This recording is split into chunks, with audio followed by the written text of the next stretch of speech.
Good morning, everyone, and welcome to my channel. Today, we are going to read this. This is a Delegation of Financial Power, 1978. तो कब आया था ये? That is on 1st of August 1978 को आया था.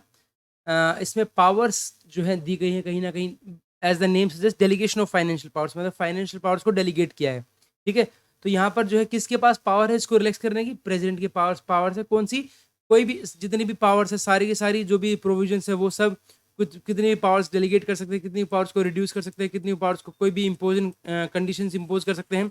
और कोई भी अपने तरफ से कोई भी रीजन स्पेसिफाई करके वो पावर्स को विड्रॉ भी कर सकते हैं. ठीक है, डेफिनेशन की बात करते हैं. एडमिनिस्ट्रेटर को है, जैसे यूटी के एडमिनिस्ट्रेटर होते हैं, उस केस में अप्रोप्रिएशन का मतलब क्या है? Appropriation means the assignment to meet specified expenditure, मतलब कि कुछ भी असाइनमेंट, मतलब कि यहाँ पर आप कुछ भी मनी लगा लीजिए. ठीक है, मतलब एक तरीके से वो पैसा देना टू मीट स्पेसिफाइड एक्सपेंडिचर की, उस एक्सपेंडिचर को यूज करने के लिए, to specified expenditure of funds included in primary unit of appropriation, जो कि प्राइमरी यूनिट ऑफ अप्रोप्रिएशन में यूज होते हैं. ठीक है, अब प्राइमरी यूनिट ऑफ अप्रोप्रिएशन क्या है? अगर आप चलेंगे यहाँ से पॉइंट नंबर 8 है इसका, वो प्राइमरी यूनिट ऑफ अप्रोप्रिएशन दिखाए थे. यहाँ पर क्या है इसमें? प्राइमरी यूनिट ऑफ अप्रोप्रिएशन ये है आपका प्राइमरी यूनिट ऑफ अप्रोप्रिएशन. ये देखिए, ये क्या क्या है आपके? सैलरीज होगी, वेजेस, डियरनेस अलाउंस, इस तरीके से ना हम जब बजट वाली जो अपनी बुक देते हैं उसके अंदर हमें दिखता है. ठीक है, so these are primary unit of appropriation. ठीक है, चलिए जी आगे चलते हैं. नेक्स्ट बात करते हैं इसमें कंटिंजेंट एक्सपेंडिचर. कंटिंजेंट का मतलब क्या होता है? कंटिंजेंट मतलब होता है कोई भी इमरजेंसी आती है. ठीक है, मतलब कोई भी ऐसी पोटेंशियली नेगेटिव चीज जो कि कभी भी हो सकती है, उसको मीट करने के लिए जो हम एक्सपेंडिचर यूज करते हैं, that is called contingent expenditure. इसका मतलब कोई भी इंसिडेंटल, मतलब कोई भी happening and a part of something very important. ठीक है, किसी चीज say that means all incidental and other expenditure including expenditure on stores which is incurred for the management of an office for the working of technique, मतलब कुछ भी contingent आ जाए, मतलब यानी कि वो वाला जो है ऑल इंसिडेंटल. ठीक है, मीन्स ऑल इंसिडेंटल, मतलब जो किसी मेन के साथ में अटैच है, उसकी वजह से कुछ हो गया, उसकी वजह से. And other expenditure including expenditure on stores, तो कंटिजेंट में क्या आएगा? Expenditure on stores which is incurred for the management of an office. ठीक है, तो यहाँ पर भी है that is including expenditure on stores. ठीक है, which is incurred for the management of an office for the working of technical establishments such as laboratory, workshop, industrial installation. ठीक है, store, depot, office expenses and the like, but does not include any expenditure. But कौन से include expenditure include नहीं करते हैं? Which has been specifically classified as falling under some other head of expenditure such as works, tools और plans. ठीक है, that means जो किसी को पहले से ही कर रखा है कि भाई जो वर्क्स है, टूल्स हैं और प्लान्स हैं, इनमें जो अगर कुछ भी इंसिडेंटल वगैरह होता है तो वो दूसरे उसमें जाएगा. ठीक है, अदरवाइज जो है जो भी कुछ भी किसी मेन के लिए, अपने मेन एक हेड के लिए आपने कुछ अमाउंट निकाला, उससे अगर कुछ भी इंसिडेंटल हुआ तो वो सब कुछ जो है कंटिजेंट एक्सपेंडिचर के अंडर में आएगा. Department of the central government, यहाँ पर डिपार्टमेंट सेंट्रल गवर्नमेंट का मतलब ये क्या है? दैट इंक्लूड्स हर एक कोई भी मिनिस्ट्री, कोई भी department, including planning commission, parliamentary affair, president secretary, vice president secretary, cabinet secretary, prime minister office, सब कुछ. ठीक है, फाइनेंस मिनिस्ट्री मतलब फाइनेंस मिनिस्ट्री का मतलब फाइनेंस मिनिस्ट्री, इसका मतलब ये भी होता है इंटीग्रेटेड फाइनेंस. यहाँ पर है आपका, इसके अंदर नहीं दे रखा है. फाइनेंस मिनिस्ट्री के अंदर मतलब होता है इंटीग्रेटेड फाइनेंस एडवाइस स्कीम, जो होता है ना, उसके अंदर में आईएफए जो हर एक डिपार्टमेंट को दिया जाता है. तो जो जो भी मिनिस्ट्री है ना, वो एक सुपरविजन के लिए basically subject to supervision by the supervision रहेगी उनकी by the ministry of finance की उन आईएफए के ऊपर. ठीक है, और उनका काम क्या होगा? टू जनरल और स्पेशल ऑर्डर जो भी मिनिस्ट्री ऑफ फाइनेंस करेगी उनके बिहाफ पे, मिनिस्ट्री ऑफ फाइनेंस के बिहाफ पे उस मिनिस्ट्री के अंदर सारी वो एक्साइज पावर्स को एक्साइज करना. ठीक है, एक्साइज ऑल और any of the powers of that ministry beyond which, जो भी उनको जो पावर्स जो डेलीगेट कर रखे हैं डिपार्टमेंट को, जिनको जो भी उनके बियॉन्ड जो पावर्स हैं, वो मिनिस्ट्री ऑफ फाइनेंस के बिहाफ पे आईएफए के थ्रू वो मिनिस्ट्री कर सकती है. ठीक है, हेड ऑफ द डिपार्टमेंट क्या होता है? Head of the department usually जो है डिप्टी सेक्रेटरी रैंक से जो है शुरू होते हैं. ठीक है, और ये किन की बात कर रहे हैं? In relation to an office, मतलब कौन से ऑफिस? और office under the administrative control of a ministry, ministry के अंडर में होते हैं ना जो. ठीक है, तो उसके अंदर जो हेड ऑफ डिपार्टमेंट आता है, कम से कम जो है डेप्यूटी सेक्रेटरी रैंक का होना चाहिए. हेड ऑफ ऑफिस क्या होता है? वही आपका under secretary head of office होता है. इसमें मिसलेनियस एक्सपेंडिचर क्या होता है? मिसलेनियस का मतलब होता है that all expenditure other than expenditure falling under the category of पे एंड अलाउंस, मतलब उन्होंने दे रखा है कि कोई भी एक्सपेंडिचर अगर वो पे एंड अलाउंस, ठीक है, लीव, सैलरी, पेंशन, कंटिजेंसीज भी इंक्लूड कर लिया इसके अंदर, देन ग्रांट्स इन एड, ठीक है, वोटेड नॉन वोटेड दोनों, ठीक है, कॉन्ट्रीब्यूशंस, वर्क्स टूल्स प्लांट हमने अलग से कर दिया था पहले से, और इसके अलावा कॉन्ट्रीब्यूशंस, मतलब इन सबको छोड़ के जो भी बचता है ना वो आपका मिसलेनियस एक्सपेंडिचर बन जाता है. फिर आता है नॉन रिकरिंग, जो बार बार ना हो रहा हो। प्राइमरी यूनिट ऑफ अप्रोप्रिएशन, मैंने आपको बताया था कि रूल नंबर 8 में प्राइमरी यूनिट, जैसे सैलरी हो गया, ये जो आपके सब्जेक्ट हेड वगैरह दिए होते हैं ना, सैलरी हो गया, वेजेस हो गया, डीए हो गया, overtime, travel expenses, like this, these are all primary unit of preparation. Public works मतलब क्या होता है? पब्लिक वर्क्स का मतलब, ये इंपॉर्टेंट थोड़ा सा, पब्लिक वर्क्स का मतलब आपने, मैंने आपको बताया, एक फील्ड की तरह समझ लीजिए। फील्ड में जब आप ट्यूबवेल के साइड साइड में ऐसे घेराव लगाते हैं ना, तो उसको बोल दिया, वो हमने बोल दिया सिविल वर्क, ठीक है। उसके बाद आप क्या करते हैं? एम्बैंकमेंट करते हैं। एम्बैंकमेंट मतलब कि खेत में पानी डालने के लिए इस तरह से एम्बैंकमेंट कर दिया आपने उसको, ठीक है। यहाँ से क्या हुआ? इस तरीके से यहाँ से नेविगेट होगा ये, तो ये नेविगेशन आ गया, ठीक है। और ये ड्रेनेज वर्क, जो भी पानी है, मतलब ड्रेनेज वर्क को यहाँ से ड्रेनेज वर्क को आपने नेविगेट किया, नेविगेट करके किस में यूज किया? इरिगेशन में यूज कर लिया। So this is all public works होता है आपका, ठीक है, like this. Then we have reappropriation, मतलब कि transfer of funds from one primary unit of appropriation to other primary unit of appropriation. This is very important. ऐसा नहीं कि किसी को भी दे देंगे, नहीं, एक प्राइमरी यूनिट ऑफ अप्रोप्रिएशन से दूसरी प्राइमरी यूनिट ऑफ अप्रोप्रिएशन पे जाएगा, तब रीअप्रोप्रिएशन होगा। रिकरिंग एक्सपेंडिचर मतलब क्या था? जो बार बार हो रहा हो, एक इंटरवल, पीरियडिक इंटरवल पर हो रहा हो, ठीक है। सबऑर्डिनेट अथॉरिटी मतलब होता है किसी भी डिपार्टमेंट में, जो भी डिपार्टमेंट उसके सबऑर्डिनेट होगी, लेकिन किसके? Subordinate to the president. ये बहुत इंपॉर्टेंट है। सबऑर्डिनेट अथॉरिटी का मतलब है किसी भी मीन्स डिपार्टमेंट और जो सेंट्रल गवर्नमेंट कोई भी है, एनी अथॉरिटी या फिर कोई भी अथॉरिटी जो कि प्रेसिडेंट की सबऑर्डिनेट है, that is called subordinate authority, ठीक है। टर्म्स एंड एक्सप्रेशन जो है, ठीक है, इस तरीके से आगे बात करते हैं। रूल नंबर 4, रूल नंबर 4 बोलता है, इसके अलावा इसमें ये कहा गया है कि जो भी इनके अंदर अगर यूज नहीं किया है, तो वो भी जीएफआर के जो 1963 के रूल्स है ना, उसमें जो डेफिनेशन दे रखी है वही इसके अंदर एप्लीकेबल होगी, ठीक है। जनरल लिमिटेशंस बोलते हैं पावर टू सैंक्शन एक्सपेंडिचर। देखिए, कोई भी जो एक्सपेंडिचर ना, वो इनकर नहीं कर सकते आप पब्लिक रेवेन्यू से, जब तक वो लेजिटिमेट ना हो, ये तो पता ही है आपको। सबऑर्डिनेट अथॉरिटी, सबऑर्डिनेट अथॉरिटी मतलब कोई भी प्रेसिडेंट के अंडर में जो भी है, कोई भी मिनिस्ट्री होगी, डिपार्टमेंट होगी, ठीक है, कुछ भी हो गया, ठीक है, लेकिन वो प्रेसिडेंट के अंडर में है, अंडर द प्रेसिडेंट। ये बहुत इंपॉर्टेंट है कि अंडर द प्रेसिडेंट है, under, not under that ministry, ठीक है। तो अंडर प्रेसिडेंट लिख लीजिए इसको, ये अंडर प्रेसिडेंट है, ठीक है। प्रेसिडेंट के अंडर में कोई भी जो है सबऑर्डिनेट अथॉरिटी में सैंक्शन एक्सपेंडिचर ऑफ और advances of public money in those cases only in which it is authorise. जिन केसेस के लिए वो ऑथराइज है, उन्हीं के लिए होगा, ठीक है। या तो किसी कोई प्रोविजंस है of any law for the time being in force, किसी स्पेसिफिक टाइम के लिए, या फिर दीज और any these rules issued by with the approval of president, या फिर प्रेसिडेंट ने खुद से अप्रूव कर रखा हो, या फिर कोई जनरल और स्पेसिफिक ऑर्डर आ गया हो प्रेसिडेंट का उसके लिए, ठीक है, या फिर किसी कंपिटेंट अथॉरिटी ने आपको ऑथराइज कर दिया हो। इन 3 केसेस में जो है एक सबऑर्डिनेट अथॉरिटी एक्सपेंडिचर को सैंक्शन कर सकती है, ठीक है। इसके अलावा बोलता है नथिंग कंटेन इन सब रूल 2। ये जो ऊपर दिया गया है, ये किसी भी तरीके से सबऑर्डिनेट अथॉरिटी को एम्पावर नहीं करेगी सैंक्शन करने के without the previous consent of the finance ministry. मतलब फाइनेंस मिनिस्ट्री को आप ये जो है ना, किसी भी तरीके से आपको जो है मतलब फाइनेंस मिनिस्ट्री में आपको कंसल्टेशन लेनी है। किस केस में? जब कोई भी आप एक्सपेंडिचर करते हैं जिसके अंदर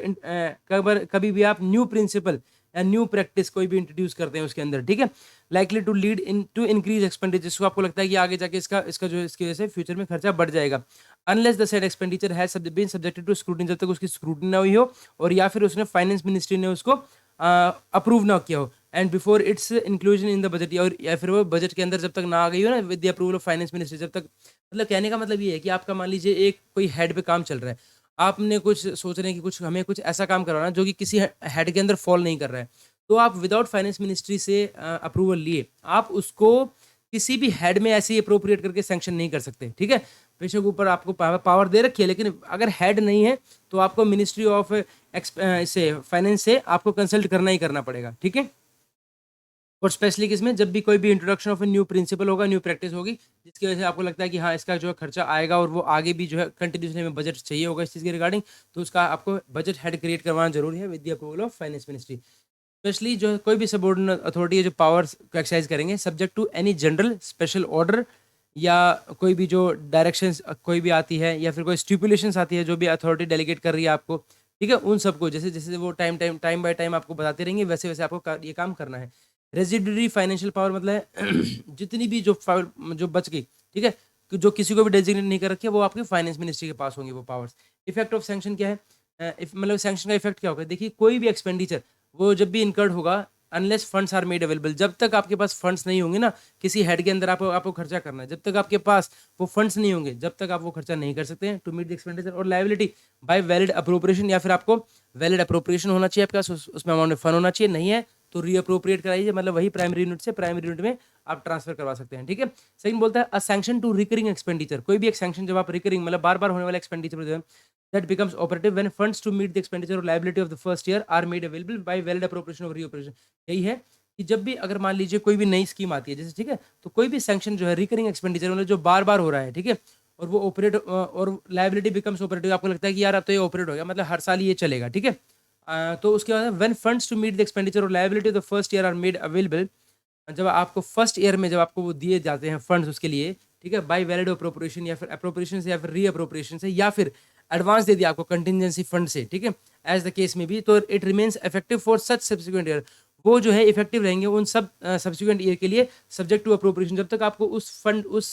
प्राइमरी यूनिट ऑफ अप्रोप्रिएशन के अंदर फंड मिलता रहेगा तब तक वो आपका चलता रहेगा। And also subject also to the terms of the sanction, और उसके टर्म के ऊपर डिपेंड करता है कि कितने टाइम के लिए दिया गया है, उसके ऊपर डिपेंड करेगा। अगला बोलता है provision of funds by parliament, parliament जो है किस तरीके से फंड देती है। सबसे पहले बोला demand for grants, demand for grants का मतलब होता है सब कुछ इंक्लूसिव एवरीथिंग, मतलब it includes revenue expenditure, capital expenditure, grant to state, UT together with loans, advances, सब कुछ इसका मतलब होता है demand for grant. And estimate of expenditure from consolidated fund of fund जो है they are submitted in budget and voted upon in Lok Sabha, ठीक है। तो ये होती है हमारी पूरी की पूरी एक मिनिस्ट्री की overall demand, that is called demand for grants, ठीक है। तो demand for grants and appropriations for charge expenditure, appropriation मतलब क्या बताया, अप्रोप्रिएशन का मतलब बताया ये जो प्राइमरी यूनिट ऑफ अप्रोप्रिएशन, ठीक है। तो for charge expenditure, charge expenditure मतलब होता है जो भी गवर्नमेंट की स्पेंडिंग होती है जिसके ऊपर वोट नहीं होती है, that is called charge expenditure, ठीक है। तो चार्ज एक्सपेंडिचर मतलब that is a government spending that must be paid without vote, without a vote, that means regardless of whether the budget is approved by parliament, these approvements will be provided, ठीक है। And these are also known as, मतलब ये चाहे parliament से approve हो या नहीं हो, चार्ज एक्सपेंडिचर है तो ऑटोमेटिकली ये आपको जो भी डिमांड है ना आपकी मिनिस्ट्री की, वो एक तरीके से आपको जो भी गवर्नमेंट की स्पेंडिंग है वो आपको देनी पड़ेगी, चाहे पार्लियामेंट अप्रूव करे या ना करे। And these are also called non votable expenditure, इनको बोला जाता है। तो एक डिमांड फॉर ग्रांट हो गया, मतलब एक ओवरऑल हो गया, एक इसके अलावा जो भी मिनिस्ट्री ने अपने अपने अप्रोप्रिएट मांग रखा है, हेडवाइज जो है वो आर प्रेजेंटेड टू पार्लियामेंट, ये दोनों चीजें जो है पार्लियामेंट को प्रेजेंट की जाती हैं on behalf of the appropriate ministry, ministry के बिहाफ पे, ठीक है। Only after the demand have been voted in this appropriation act has pass by minister, फिर उसके बाद जैसे ही वो वहां से पास होते हैं फिर आपको जो है रिस्पेक्टिव मिनिस्ट्री को पैसा मिल जाता है, ठीक है, फॉर अप्रोप्रिएशन या रीअप्रोप्रिएशन जैसा भी हो। फिर नेक्स्ट आता है आपका primary primary unit of appropriation. Primary unit of appropriation क्या है, देखिए अ ग्रांट और अप्रोप्रिएशन, कोई भी एक ग्रांट ऑफ और अप्रोप्रिएशन फॉर चार्ज एक्सपेंडिचर जो है इज डिस्ट्रीब्यूटेड बाय सब हेड्स, ये जो हमने बताया ना, ये क्या बताया हमने, ये जो प्राइमरी यूनिट ऑफ अप्रोप्रिएशन है या फिर कोई भी चार्ज एक्सपेंड जो गवर्नमेंट की स्पेंडिंग है वो जो है डिस्ट्रीब्यूट किया जाता है सब हेड में, स्टैंडर्ड ऑब्जेक्ट हेड में, ठीक है, which it shall B accounted for, जहां पर उसका मतलब हिसाब रखने के लिए उनको इस तरीके से बांटा जाता है। तो ईच जो सब हेड और स्टैंडर्ड ऑब्जेक्ट हेड है ना against with the provision for expenditure appears continue a primary unit of appropriation, तो ये जो है ये सब कुछ जो है मिला के क्या बनाता है, एक आपका लास्ट में नीचे आके आता है ये प्राइमरी यूनिट ऑफ अप्रोप्रिएशन में ईच सब हेड और standard object against which the provision for expenditure appears constitutes है, ये सब कुछ मिला के क्या बनाता है प्राइमरी यूनिट ऑफ अप्रोप्रिएशन। मैंने आपको बताया था ना प्राइमरी यूनिट ऑफ अप्रोप्रिएशन हमारे पास जो है इसको इसको हमने 6 टायर में बांट रखा है, ये हमने पढ़ा था कि इसको 6 टायर में बांट रखा है, किसको, for classification of detail demand for grant, ठीक है, ये 6 से ज्यादा नहीं होनी चाहिए। तो सबसे पहले हमारा क्या था, सबसे पहले था हमारा मेजर हेड, मेजर हेड के नीचे था आपका सब मेजर हेड, फिर था आपका माइनर हेड, फिर था आपका सब हेड, फिर उसके बाद था डिटेल्ड हेड, और फिर उसके बाद था आपका सबसे जो नीचे था वो था आपका ऑब्जेक्ट हेड। ये 6 हेड है हमारे पास, और इनके हमें याद करना था कि ये 6 हेड की कितनी कितनी मतलब इसके अंदर कितनी कितनी डिजिट्स यूज होते हैं, क्योंकि एक बार ये क्वेश्चन आ रखा है तो आपको पता होना चाहिए कि ये कितनी बार। तो सबसे पहले हमने इस तरीके से याद किया था कि मेजर हेड होता है वो 4 होता है, माइनर हेड होता है वो 3 होता है, बाकी सारे 2-2 डिजिट्स के होते हैं, ठीक है। इसके अलावा इनका देखिए काम क्या होता है, तो जो मेजर हेड होता है उसके अंदर डिफाइन किया था कि आपका फंक्शन क्या है। फिर आता है आपका मेजर हेड के बाद सब मेजर हेड क्या है, उसके अंदर आएगा आपका कि आपका सब फंक्शन क्या है। फिर उसके बाद थर्ड नंबर पे माइनर हेड क्या है, माइनर हेड का मतलब बताएगा आपका प्रोग्राम क्या है। फिर आपसे पूछेगा सब हेड क्या है, सब हेड के अंदर आएगा जो माइनर वर्क से नीचे होता है सब हेड, सब हेड के अंदर पूछेंगे आपसे कि इसकी सब स्कीम क्या है। फिर आपसे पूछेगा इसका डिटेल्ड हेड क्या है, डिटेल हेड के अंदर पूछेगा, देखिए सब स्कीम आ गया, स्कीम आ गया, स्कीम आ गया, सब स्कीम आ गया, और डिटेल हेड के अंदर पूछेगा आपसे कि स्कीम सब स्कीम हो गया। देखिए पहले फंक्शन, फिर आपका सब फंक्शन, फिर स्कीम, फिर सब स्कीम, नहीं पहले बीच में एक प्रोग्राम प्रोग्राम आया था पहले बीच में, थर्ड नंबर पे प्रोग्राम आया था, फिर स्कीम और इसमें फिर आ जाएगा सब स्कीम, ठीक है। और यहाँ पर ऑब्जेक्ट हेड के अंदर क्या आ जाएगा, 2 यूनिट, 2 वो होगा, और प्राइमरी यूनिट ऑफ अप्रोप्रिएशन या फिर इसको ऑब्जेक्ट हेड भी बोलते हैं। तो यही आपका तो ये कहता है कि ये जो छोटे छोटे ऊपर ऊपर से मिलके आ रहे हैं ना, मेजर हेड और सब कुछ, ये लास्ट में आके जो है प्राइमरी यूनिट ऑफ अप्रोप्रिएशन बनाते हैं। और प्राइमरी यूनिट्स में include provision for both voted, और प्राइमरी यूनिट के अंदर दोनों हो सकते हैं, वोटेड भी हो सकता है और आपका चार्ज एक्सपेंडिचर भी होता है, ठीक है। जैसे और उनको सेपरेटली जो है शो किया जाता है, ठीक है। यहाँ तक आगे क्लियर, ठीक है। आगे चलते हैं हम आपका रूल नंबर 9 पर चलते हैं। आपका रूल नंबर 9 कहता है अलॉटमेंट ऑफ फंड्स। अब कोई भी मिनिस्ट्री या जो भी मिनिस्ट्री और authority on whose behalf of grant और appropriation for charge expenditure authorised by parliament shall distribute the sanction. कोई भी मिनिस्ट्री जो है वो डिस्ट्रीब्यूट करेगी सैंक्शन फंड्स को where necessary among the controlling और डिस्पर्सिंग ऑफ जो भी उसके सबऑर्डिनेट है उनको, subject to any special rules. कोई भी अगर मान लीजिए कोई ऐसा रूल आया प्रेसिडेंट के द्वारा जिसमें होल या फिर पार्ट या फिर ऑफ द प्रोविजन जो है under primary unit may be placed at the disposal of the controlling. आप प्रेसिडेंट की तरफ से कोई रूल बन गया कि भाई कंट्रोलिंग और डिस्पर्सिंग जो है इसको इतना या तो पूरा या फिर आधा इसका कुछ भी करेगी, और या फिर कोई भी प्राइमरी यूनिट में भी broken into number of secondary units, ठीक है। तो वो provision under any of these rules Holi और इन पार्ट में भी placed at the disposal of the control. तो आपको तभी की तभी जैसे ही प्रेसिडेंट का कोई भी रूल आता है तो आपको ऑटोमेटिकली वो उसके अंदर हो जाएगा। यहाँ पे बोलते हैं कि reappropriation from funds provided for new items. मैंने आपको बताया कि कोई भी न्यू आइटम की जब भी बात होगी that requires the concurrence of the finance ministry, उसकी अप्रूवल चाहिए ही चाहिए होता है। कोई भी न्यू हेड, ठीक है, कोई भी हेड के बिना आप कोई भी खर्चा नहीं कर सकते हैं उसको। या तो आपको कंटिजेंसी फंड से वो पैसा लेना पड़ेगा या फिर आपको उसको रीअप्रोप्रिएट करना पड़ेगा, लेकिन उस केस में भी आपके पास वो हेड होना चाहिए। अगर हेड नहीं है तो फाइनेंस मिनिस्टर का अप्रूवल लीजिए, उसके बाद ही अप्रूवल होगा। फिर बोलता है अप्रोप्रिएशन और रीअप्रोप्रिएशन। देखिए हमने बताया रीअप्रोप्रिएशन क्या होता है, जो भी आपकी प्राइमरी यूनिट ऑफ अप्रोप्रिएशन है वहां से दूसरी प्राइमरी यूनिट ऑफ अप्रोप्रिएशन के पास जाएगी। मतलब सैलरी हेड जो है आपका, जैसे हमने देखा था इसमें, तो वो किसी भी हेड को जो है पैसा वहां से रीअप्रोप्रिएट कर सकते हैं आपको, ठीक है। और अप्रोप्रिएशन क्या होता है, अप्रोप्रिएशन मतलब कि जो पैसा गवर्नमेंट ने आपको अपने तरफ से, जैसे आपने डिमांड फॉर ग्रांट रखा, आपने अप्रोप्रिएशन या फिर गवर्नमेंट है ना आपका चार्ज एक्सपेंडिचर के लिए कोई अप्रोप्रिएशन फॉर चार्ज एक्सपेंडिचर रखा आपने, तो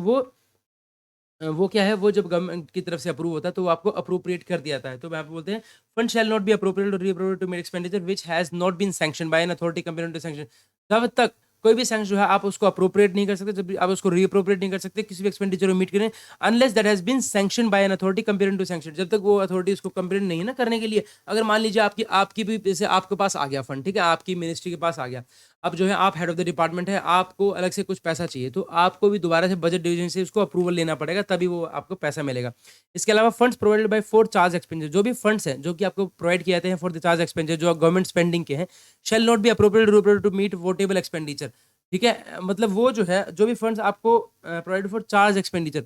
जो भी आपको फंड्स जो है प्रोवाइड किए हैं कि भाई आपको ये जो गवर्नमेंट स्पेंडिंग है ना इन पे यूज करना है, that should not be reappropriated और appropriated to meet votable expenditure. वो वोटेबल एक्सपेंडिचर के लिए यूज नहीं करना है आपने, क्योंकि ये तो आपका चार्ज एक्सपेंडिचर तो क्या है, ये तो नॉन वोटेबल है, ठीक है। तो आपको वोटेबल के नहीं करना है। सिमिलरली कोई भी ऐसा वोटेबल है जो कि जिस पर आपका वोट हुई है, तो वो भी आपको चार्ज एक्सपेंडिचर के लिए यूज नहीं करना है, ठीक है। ये आपका पॉइंट नंबर 2 बोलता है। थर्ड बोलता है कि no reappropriation shall be made, ठीक है, कोई भी रीअप्रोप्रिएशन नहीं करेंगे आप from one appropriation of charge expenditure to another charge, मतलब कि कोई भी रीअप्रोप्रिएशन नहीं की जाएगी from one appropriation for charge expenditure to another, ठीक है, ये याद रखिएगा। Shall be made from one appropriation for charge expenditure. Appropriation for charge expenditure का मतलब क्या हुआ, shall be made from one grant और to another grant, and no reappropriation shall be made from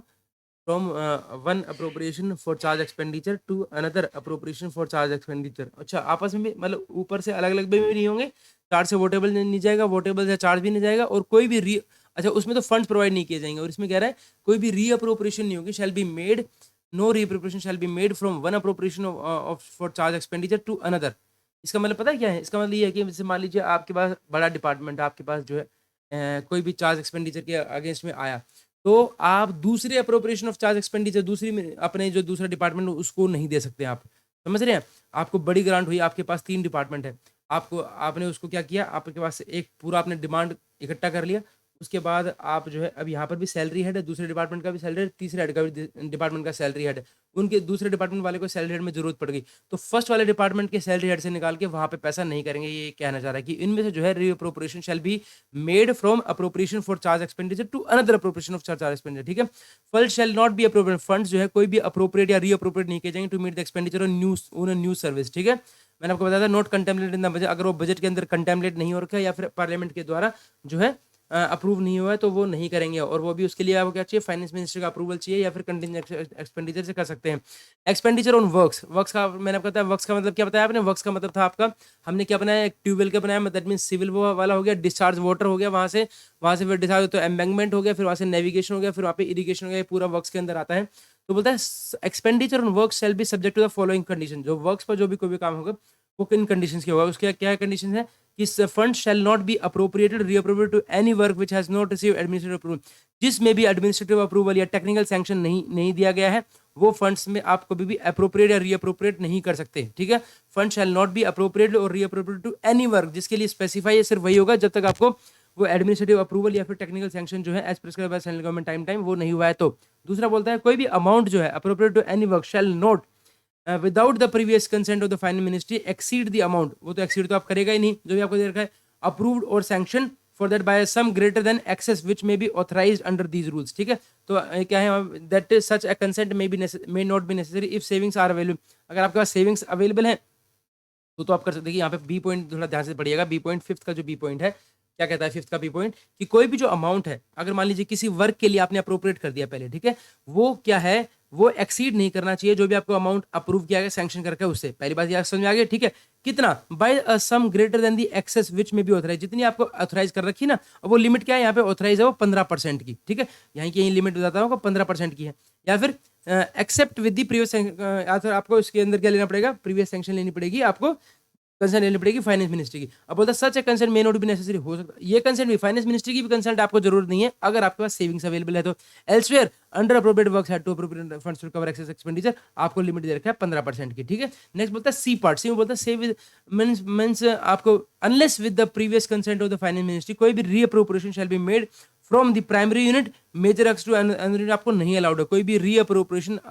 shell be made from the primary unit major works, ठीक है, from the prime units to major works या to any other unit अगर आप करना चाहते हो तो वो नहीं कर सकते हो, आपको इसके लिए फाइनेंस मिनिस्ट्री की अप्रूवल चाहिए ही चाहिए। ठीक है, ये इंपॉर्टेंट है, यहाँ पर दो जगह फाइनेंस मिनिस्ट्री की अप्रूवल चाहिए कि आपको कोई भी अमाउंट अप्रोप्रिएट करना है वर्क से किसी भी चीज में, यही कह रहा चाह रहा है आपका कि नो भी कोई भी अप्रोप्रिएशन अगर आपको वो कर रहा है आपका एक्सीड करता है तो आपको बोल दिया 15% का वो है, और आपको अगर आपका सेविंग अवेलेबल है तो आप कर सकते हो, नहीं तो आपको फाइनेंस मिनिस्ट्री की अप्रूवल चाहिए। सिमिलरली यहाँ पर कोई भी जो प्रीवियस कंसेंट है फाइनेंस मिनिस्ट्री के उसके बिना आप कोई भी रीअप्रोप्रिएशन भी नहीं करेंगे। ठीक है, कोई भी अमाउंट आप रीअप्रोप्रिएट भी नहीं करेंगे, और कोई अमाउंट आपके पास दे रखा है उसको भी आप जो है किसी और में यूज नहीं करेंगे। ठीक है, फंड शैल नॉट बी रीअप्रूव्ड, मतलब एक तरीके से ये एक ही एक्सप्लेनेशन है बी और सी वाला पार्ट आपका। ठीक है, अगले चलते हैं, आगे चलते हैं, इसमें इसी में कहता है आपका प्रोवाइडेड फर्दर दैट कि there were such a sanction is made by under revenue head, अगर मान लीजिए कोई भी जो प्रोविजन है वो वहाँ पर बनाया गया रेवेन्यू हेड के अंदर इन द बजट, ठीक है, तो डिपार्टमेंट जो है वो अपनी तरफ से कंपिटेंट है टू रीअप्रोप्रिएट, ठीक है, funds between the primary unit major works minor works, ठीक है, within the same grant of appropriation and no reappropriation जो है shall however be made from और to the suspense head relating to public works, मतलब एक यहाँ पे एक एक्सेप्शन कह रहा है कि सस्पेंस हेड के अंदर नहीं होगा, अगर आपके पास रेवेन्यू हेड है ना, अगर आप रेवेन्यू हेड से कोई भी अप्रोप्रिएशन जो है करना चाहते हैं from the between the primary units to major works minor works maintenance tool and plants included within the same grant, अगर उसी ग्रांट के अंदर अंदर आए तो आप कर सकते हैं और अप्रोप्रिएशन, ठीक है, एंड नो सच रीअप्रोप्रिएशन, ठीक है, लेकिन रीअप्रोप्रिएशन नहीं कर सकते आप from this to this suspense head पे आप नहीं कर सकते हैं। ठीक है, मतलब रेवेन्यू हेड में कर सकते हैं, सस्पेंस हेड में नहीं करना है आपको। ठीक है, ठीक है, और to the suspense and under the public work वाले में। इसके अलावा बोलता है डी पार्ट बोलता है except with the specific approval of the parliament, अब यहाँ पर किसकी बात कर रहे हैं, पार्लियामेंट की बात कर रहे हैं, पार्लियामेंट या फिर advance from contingency fund of India appropriation और reappropriation shall not be made to expenditure for a new public, ठीक है, तो जब तक वो तो आपको पता ही है कि कोई भी न्यू पब्लिक वर्क के लिए आपको not provide in the budget and which में भी कॉस्ट, अगर उसके साथ में एक लिमिट भी दे रखी है विच में कॉस्ट ₹50 लाख, अगर 50 लाख से वो ज़्यादा है तो जब तक आपको पार्लियामेंट की तरफ से कंसेंट नहीं मिल जाती है जब तक आपको अप्रूवल नहीं मिल जाता है या फिर आपको एडवांस नहीं मिलता है कंटिजेंसी फंड से, तो जब तक आपको वो अलाउड नहीं है। ठीक है, ये वर्क्स वाले की बात हो रही है, वर्क्स वाले में 50 लाख लिमिट दी गई है। ठीक है, save with the previous consent of the finance ministry के एक्सेप्ट विद द प्रीवियस कोई भी reappropriation shall be made for a public work costing ₹10 lakh और अबव बट लेस देन इतना, जो आप जो है प्रीवियस अगर आप अपने तरफ से कंसेंट लेते हैं फाइनेंस मिनिस्ट्री की, ठीक है, देखिए यहाँ पर जो था आपका पार्लियामेंट से अप्रूवल लेके लेते हैं या फिर कंटिजेंसी फंड से लेते हैं तो अब आपकी लिमिट है 50 लाख रुपए, लेकिन फाइनेंस मिनिस्ट्री की तरफ से लेते हैं तो कोई भी representation shell not be made for a public costing rupees 10 lakh और अबव। 10 लाख तक की लिमिट है फाइनेंस मिनिस्ट्री की यहाँ पर भी, ठीक है, but less than rupees 50 lakh, 50 lakh रुपए से कम, 10 लाख रुपए कॉस्टिंग रुपीज 10 लाख और अबव, 10 लाख से ऊपर, फिर 10 लाख तक ही, 10 लाख से या फिर आप 50 लाख तक जा सकते हैं, लेकिन उसके लिए भी क्या करना है आपको, फाइनेंस मिनिस्ट्री की अप्रूवल लेनी पड़ेगी, या फिर आपको पार्लियामेंट की तरफ से पहले से अप्रूवल हो, या फिर आपको कंटिजेंट फंड से वो पैसा दिया गया हो 50 लाख रुपए वर्क्स के केस में, ठीक है। इसके अलावा बात करते हैं without the previous consent of the finance ministry कोई भी अप्रोप्रिएशन जो है शैल बी मेड फ्रॉम और to the provision to secret service expenditure में कोई नहीं जाएगा, ठीक है, विदाउट द प्रीवियस कंसेंट। आपको कंसेंट जरूरी है ही है, इसके लिए कंसेंट चाहिए आपको, किसकी, फाइनेंस मिनिस्ट्री की आपको कंसेंट चाहिए, तभी आपको मिल पाएगा। So as to augment the provision under the primary unit salary wages charges taken together for the entire grant of appropriation, so as to augment the provision, ठीक है, इसको बढ़ाने के लिए, इस प्रोविजन को बढ़ाने के लिए कि प्राइमरी यूनिट्स के अंदर जो सैलरीज वेजेस एक्सपेंसेस जो आ रहा है taken together for the entire grant और अप्रोप्रिएशन, ठीक है, मतलब इसके लिए भी अगर आप मान लीजिए बढ़ाना चाहते हैं, आप अपनी फाइनेंस मिनिस्ट्री की कंसेंट चाहिए होगा इसके, if you want to augment the provision under the primary unit salary wages वगैरह और other charges taken together for the entire grant और अप्रोप्रिएशन, कोई बढ़ाना चाहते हैं तो भी आपको अप्रूवल लेना पड़ेगा। दोबारा बोल रहा हूँ, without the previous consent of the finance ministry कोई भी रीअप्रोप्रिएशन शैल नो, कोई भी नहीं की जाएगी। अगर आप रीअप्रोप्रिएट करते हैं किस लिए, to augment the provision under the primary units, ठीक है, आप जो है दूसरे वहां से बढ़ाना चाह रहे हैं, सैलरी बढ़ा दिया आपने, to augment the provision under the primary units salaries wages office expenses, या आपने कुछ भी बढ़ा दिया, other charges taken together for the entire grant और एंटायर ग्रांट का फिर अप्रोप्रिएशन का लो without the previous consent of the finance ministry, ऐसा आपको नहीं करना है। This is really very important, note करना है क्या, that in the case of a minister of, जैसे आईबी की बात हो रही है तो reappropriation from the primary units, ठीक है, reappropriation from the primary units allowances to, जैसे उन्होंने एक वहां पर है, वो कह रहा है reappropriation from the primary unit से जो आप रीअप्रोप्रिएशन करते हैं, जैसे कि allowances to artist in the budget to of All India Radio to augment the provision under the primary unit salaries, वहां से आप अलाउंसेस टू आर्टिस्ट जो है बजट में, आपको ऑल इंडिया रेडियो का जो बजट में अलाउंसेस टू आर्टिस्ट दे रखा है, वहां से आप बढ़ाना चाह रहे हैं primary units of salaries wages और office expense taken together for the entire grant of approval shall not require the previous, तो इस केस में जो है shall not require the previous consent of the finance ministry, इस case में नहीं जरूरत है। दोबारा से पढ़ेंगे, कहना ये चाह रहे हैं that in the case of a ministry, specially उन्होंने मिनिस्ट्री ऑफ इन्फॉर्मेशन के लिए अलग से बोल रखा है, that in the case of ministry of information and broadcasting, ठीक है, reappropriation from the primary unit से, रीअप्रोप्रिएशन जो आपके प्राइमरी यूनिट से है, जैसे कि allowances to artist in the budget of All India Radio to augment the provision under the primary units salaries wages and office taken together for the entire grant, ठीक है, और appropriation, ठीक है, shall not, अच्छा अगर आपने सबका ही इकट्ठा ही ले रखा है, मान लीजिए सबका, ठीक है, आपने क्या कर रखा है पूरा, ये जो अलाउंस टू आर्टिस्ट था आपका, रेडियो ऑल इंडिया रेडियो वालों का, इसके अलावा सैलरी वेजेस एक्सपेंसेस जो है आपने सब कुछ को इकट्ठा ले रखा है फॉर द एंटायर ग्रांट और अप्रोप्रिएशन, तो उस केस में भी जो है it shell not require the private consent of the ministry, ठीक है। इफ इसके अंदर यहाँ पर वर्ड है एक आपका, यहाँ पर जो एक वर्ड है टेकन टुगेदर वर्ड है, टेकन टुगेदर सबका आपने इकट्ठा ले रखा है तो नहीं करना है इस केस में। नेक्स्ट बोलता है सी पार्ट, बोलता है कि इसकी और किस चीज में फाइनेंस मिनिस्ट्री का अप्रूवल चाहिए, from the provision made for any specified new item of expenditure in grant, तो इसके लिए भी आपका कोई भी आप प्रोविजन बना रहे हो स्पेसिफाइड न्यू आइटम के लिए, एक्सपेंडिचर के लिए, इन अ ग्रांट या अप्रोप्रिएशन फॉर अनदर पर्पस, तो आपको वहां पर आपको फाइनेंस मिनिस्ट्री का अप्रूवल चाहिए। From funds provided under the plan heads, आपको जो है कोई भी प्लान हेड्स के अंदर जो फंड दे रखे वहां से अगर आप कोई भी नॉन प्लान हेड के अंदर बोथ रेवेन्यू और कैपिटल करना चाहते हो तो वो भी नहीं कर सकते आप, ठीक है, मतलब फ्रॉम द फंड्स जो कि आपको फ्रॉम फंड्स जो कि आपको दे रखे हैं अंडर दी प्लान हेड्स, आपको प्लान हेड के अंदर दे रखे हैं, ठीक है, और तो आप वहां चाहते हैं कि मैं इससे ना नॉन प्लान हेड के अंदर वो पैसा जो है ट्रांसफर कर दूं या रीअप्रोप्रिएट कर दूं, ठीक है, तो वो जो है किसी भी रेवेन्यू या फिर कैपिटल हेड के अंदर, ठीक है, वो नहीं कर सकते आप, ना ही रेवेन्यू के अंदर ना ही कैपिटल हेड के अंदर, ठीक है। So as to augment the provision under the primary units, और आप चाहते हैं कि मैं इसमें प्रोविजन जो है ना प्राइमरी यूनिट के अंदर जैसे ओवर टाइम अलाउंसेस है उसको बढ़ा दूं मैं, वो भी नहीं कर सकते, ओवर टाइम अलाउंसेस का अलग से दिया इन्होंने, ठीक है, तो मेक श्योर कि ये नहीं हो, ठीक है।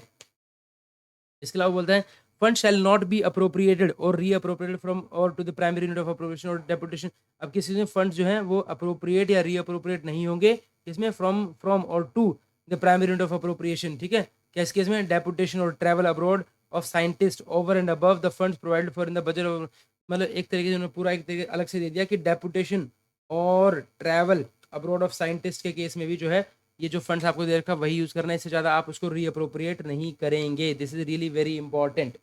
ठीक है। चलिए जी, यहाँ पर कुछ लिमिट्स दे रखी है आपको, डिसाइडिंग न्यू सर्विस, तो कौन कौन कर सकता है इसके बारे में, ठीक है, बट अभी हम रूल नंबर आगे जो है रूल पर चलते हैं, नेक्स्ट हमारा रूल क्या कहता है वो देख लेते हैं एक बार।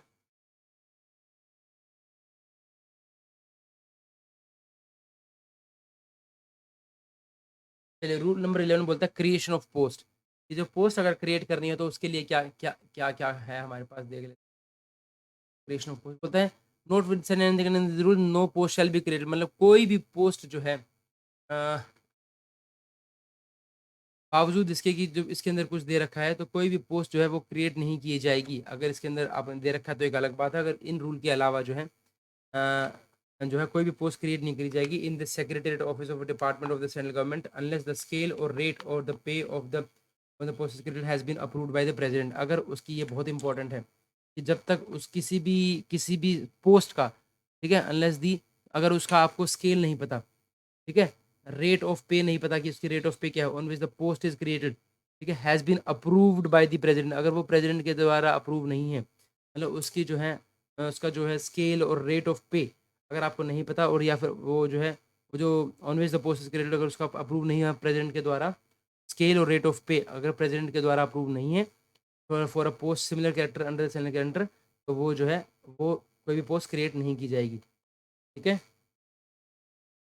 No post shall be created. दूसरा क्या बोलता है, in any other office which is under the control of an administrator और head of department unless there exist in the same और any other civil non secretariat office under the administrator head of the department a post of similar character on a rate और scale of pay approved by the president. ये भी बहुत important है कि किसी भी कोई भी मान लीजिए एनी अदर ऑफिस है which is under the control of administrator या फिर हेड के अंडर में है, ठीक है, हेड ऑफ द डिपार्टमेंट के, unless there exist in the same, या तो वहां पर ही सेम कुछ हो या फिर और any other civil non secretariat office वहां पर हो अंडर द एडमिनिस्ट्रेटर के अंडर में एक और, ठीक है, a post similar character on a rate और स्केल, तो तब भी जो है कोई वो पोस्ट क्रिएट नहीं की जाएगी जब तक कि, मतलब जैसे मान लीजिए कोई पोस्ट आप क्रिएट करना चाहते हैं, ठीक है, तो अगर वो जो एनी ऑफिस अंडर दी अगर आपके कंट्रोल में है, अंडर द कंट्रोल ऑफ, जैसे ये दो दो उसमें जा रहा है, ये under the control of head of the department, मान लीजिए हेड ऑफ डिपार्टमेंट एक है, unless there is existent post in other non civil secretariat office under that administrator or head of department, आपके भी आपके डिपार्टमेंट के अंदर एक, उस डिपार्टमेंट के अंदर भी एक और, जो है अगर कोई पोस्ट इस तरीके की सिमिलर कैरेक्टर की नहीं है जिसका रेट और स्केल जो है वो अप्रूव किया गया है प्रेसिडेंट के द्वारा, तो वो भी जो है क्रिएट नहीं की जा सकती on permanent basis save with the previous consent of the finance ministry unless savings in the succeeding year can be established for this purpose। देखिए, कोई भी परमानेंट बेसिस की अगर आप जॉब चाहते हैं, ठीक है, परमानेंट बेसिस की जो जॉब है वो क्रिएट नहीं की जाएगी जब तक except with the previous consent of the, इसके लिए आपको क्या करना पड़ेगा, प्रीवियस लेना है तो आपको previous consent of the finance ministry की आपको अप्रूवल चाहिए, अनलेस उसके अंदर सेविंग्स भी दिखानी है आपको, savings in the succeeding years can be established for this purpose, unless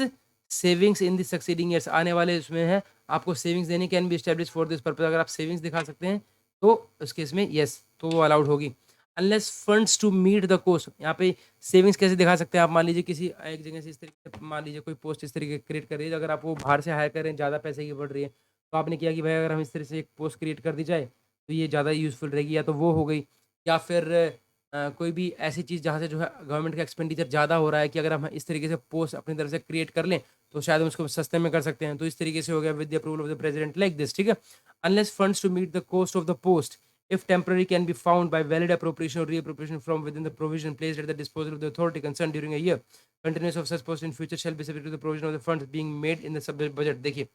जो है या तो फिर जब तक नहीं होगी, unless funds to meet the cost of the post, अगर फंड्स जो है आपके पास टू मीट द कॉस्ट, आपके पास जो है उस जो पोस्ट का जो भी कॉस्ट आ रही है उसको मीट करने के लिए, if temporary can be found, अगर आपके पास टेम्पररी वो फाउंड है बाय वैलिड अप्रोप्रिएशन, आप अप्रोप्रिएशन करके या फिर अप्रोप्रिएशन करके वो फंड दे सकते हैं from within the provision place at the disposal of the authority, आपके अंदर में है ड्यूरिंग ए ईयर, तो कर सकते हैं, ठीक है।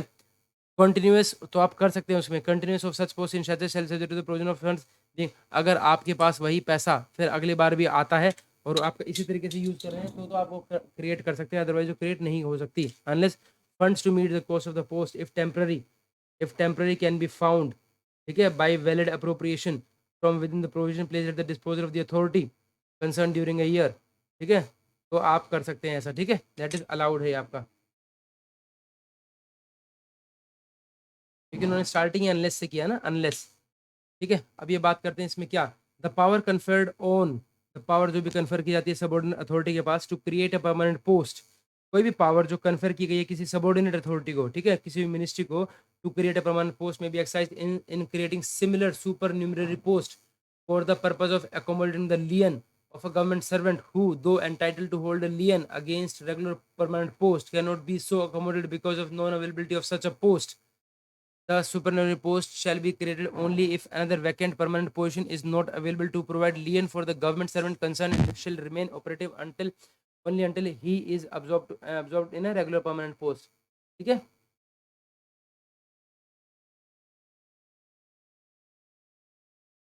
ठीक है। तो इसका मतलब क्या कह रहे हैं यहाँ पर कि कोई भी जो पोस्ट है, ठीक है, द पावर कन्फर्ड, जो भी आपके पास किसी भी मिनिस्ट्री के ऊपर जो पावर कन्फर की गई है कि वो जो मिनिस्ट्री है ना, वो क्रिएट कर सकती है कोई भी पावर, कोई भी अगर आपने किसी को पावर कन्फर की किसके ऊपर, सबऑर्डिनेट अथॉरिटी के ऊपर, सबऑर्डिनेट मतलब कि किसी भी मिनिस्ट्री के ऊपर एक तरीके से, ठीक है, मिनिस्ट्री डिपार्टमेंट को पावर दी to create a permanent post, क्या परमानेंट पोस्ट करते हैं, it may be exercise in creating similar supernumerary post. ये सुपर न्यूमररी पोस्ट देख लेते हैं यार क्या होता है एक बार।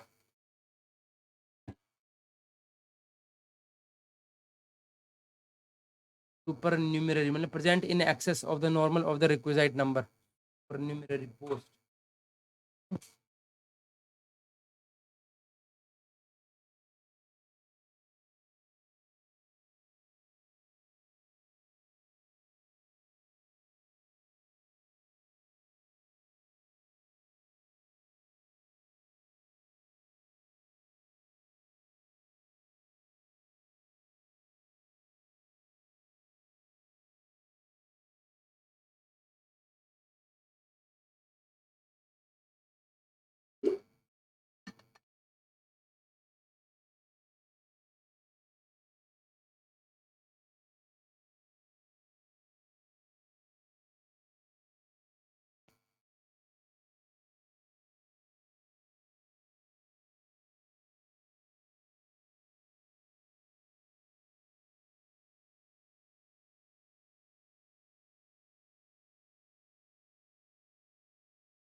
ऑलराइट, तो हम बात कर रहे थे यहाँ पर सुपरनरी पोस्ट की, मतलब जैसे कि कोई भी सुपरनरी का मतलब लिख लीजिए यार, this is really important, right that down here, create a supernumerary post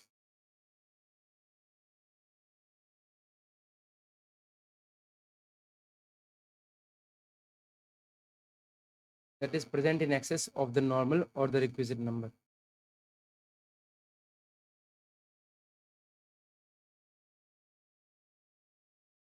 Excess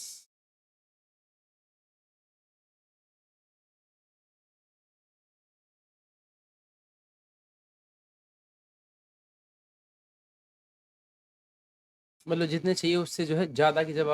that is called सुपरनरी post, ठीक है, क्या कहते हैं आपको, यस, बोलते हैं कि the power conferred on a subordinate ministry, मतलब किसी भी मिनिस्ट्री पर जो पावर, जो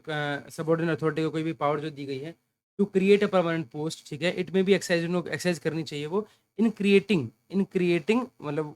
क्रिएट करने के लिए सिमिलर सुपीरियर पोस्ट, सिमिलर मतलब एक जैसी, creating similar superior post for the purpose of accommodating,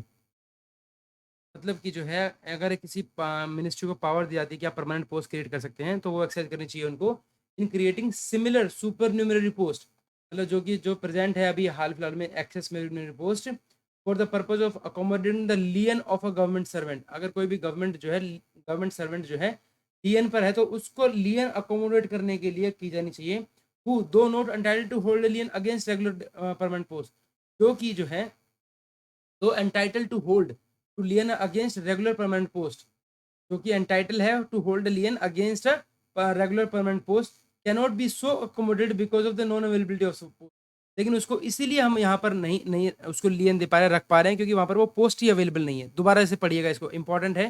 कि अगर मान लीजिए किसी भी कोई भी पावर कन्फर की जाती है किसी भी सबऑर्डिनेट अथॉरिटी, मतलब किसी भी मिनिस्ट्री या किसी भी डिपार्टमेंट को, कि आप वहाँ पर एक परमानेंट पोस्ट क्रिएट कर लीजिए, तो वो एक्सरसाइज करनी है आपको केस में इन क्रिएटिंग सिमिलर सुपीरियर पोस्ट। आपको जो है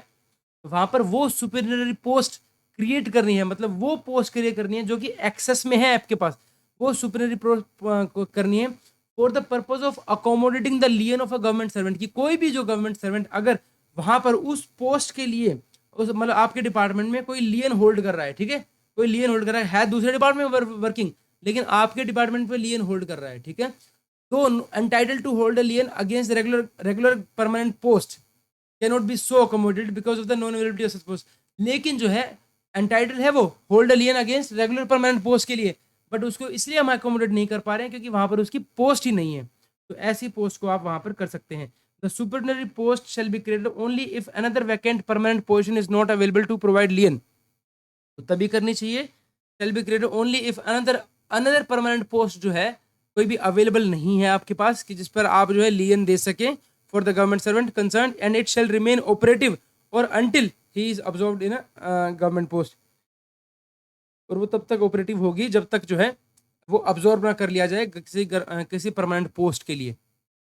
ठीक है, मतलब यहाँ पे थोड़ा थोड़ा समझ में आ रहा है आपको क्या कहना चाह रहे हैं? ये कहना चाह रहे हैं कि कोई भी अगर आपके पास पावर कन्फर की जाती है किसी भी सबऑर्डिनेट अथॉरिटी को, किसी भी मिनिस्ट्री को, कि आप एक परमानेंट पोस्ट क्रिएट कर लीजिए, तो वो करनी है आपको। It may be exercise in creating similar super, आपको वही सिमिलर सुपीरियर पोस्ट क्रिएट करनी है for the purpose of accommodating the lien, ताकि आप अकोमोडेट कर सके उस लियन को जो कि एक गवर्नमेंट सर्वेंट ने होल्ड कर रखा है। ठीक है, गवर्नमेंट सर्वेंट एंटाइटल है होल्ड लियन करने के लिए अगेंस्ट द रेगुलर पोस्ट आपके डिपार्टमेंट। ठीक है, and he cannot be so accommodate, लेकिन आप उसको अकोमोडेट इसलिए नहीं कर पा रहे क्योंकि वहां पर आपके पास वो ऐसी पोस्ट है ही नहीं। सिमिलरली जो सुपरनरी पोस्ट जो है वो क्रिएट की जानी चाहिए ओनली इफ अनदर वैकेंट, वो किस केस में करनी, वो क्रिएट करनी चाहिए।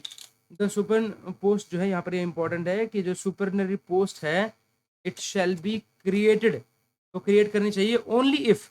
सिर्फ किस केस में, only if another vacant permanent post जो है is not available to provide, जो अगर जो जो दूसरी जो परमानेंट पोस्ट है वो अवेलेबल नहीं है, ठीक है, that is not available to provide lien for the government servant. ठीक है, जो है shall be created only if the another जो वैकेंट परमानेंट पोस्ट है is not available to provide lien. ठीक है, all right, give me a break, please give me a break, I will be back.